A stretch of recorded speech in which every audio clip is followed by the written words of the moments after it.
Sí, a ver, por moito que contamos coa aportación do material, cepos, etcétera, por parte do Concello de Culleredo, que dado que é o torneo municipal, pois bueno, desde o equipo que cada ano lle toca como organizador, pois ten que facer a labor de montar as canchas, cas medidas debidas,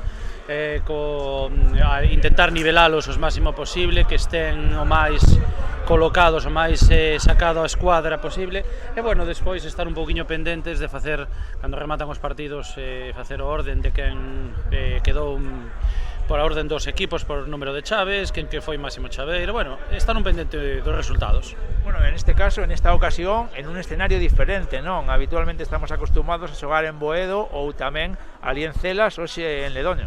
Sí, a ver, eu creo recordar que a Ledoño fai moitos anos, moitos. Creo que xa se viñera que xogáramos nun campo de fútbol, sóname, pero bueno, estou falando de fai 20 anos ou por aí. Pero bueno, a verdade é que estas instalacións aquí ao lado da Escola Unitaria de Ledoño son moi parecidas ás de Celas, a verdade, bastante ben, porque se chovera non teríamos problema co clima, temos as instalacións para guardar o material ao lado, o cal é cómodo para coller e guardar o que faga falta, e bueno,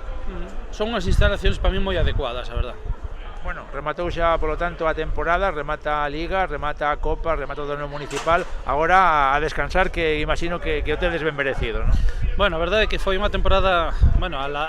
nivel logístico da xente que colaboramos na Irmandade, foi unha temporada, eu polo menos necesitaba un descanso xa, porque, bueno, estamos con pouco persoal, que de feito unha das cousas que se vai falar, que temos unha reunión o venres que ven, vamos solicitar que alguén máis colabore ca directiva, porque facemos unha labor non só de pasar resultados cando hai partidos. Nos antes de que empece a temporada, agora non, agora acabou, estamos a 20 e pico de 26 de abril e acaba a temporada e bueno, de feito no equipo no que xogo eu tamén paramos, vamos este mércores a facer unha despedida de adestramentos e acaba a temporada, pero nós o mellor para xullo ou por aí xa empezamos a solicitar local para a reunión de principio de campaña, mirar formato de competición, mirar con que fondos económicos contamos por si hai que subir algunha cota ou algún detalle así económico cos equipos, e bueno, a labor da directiva empeza como 2 ou 3 meses antes de que empece a competición de Liga. Bueno, pues pouco a pouco, agora nestes meses de verán, iremos informando e se hai alguna novidade, pues a comentaremos. Perfecto, xa sabedes que desde a Irmandade estamos ali ao lado vosa e calquera cousa estamos ao voso dispor para seguir informando do deporte da chave. Pois Iván, como sempre, moitísimas gracias por atendernos. Moitísimas gracias a vos pola difusión. Gracias.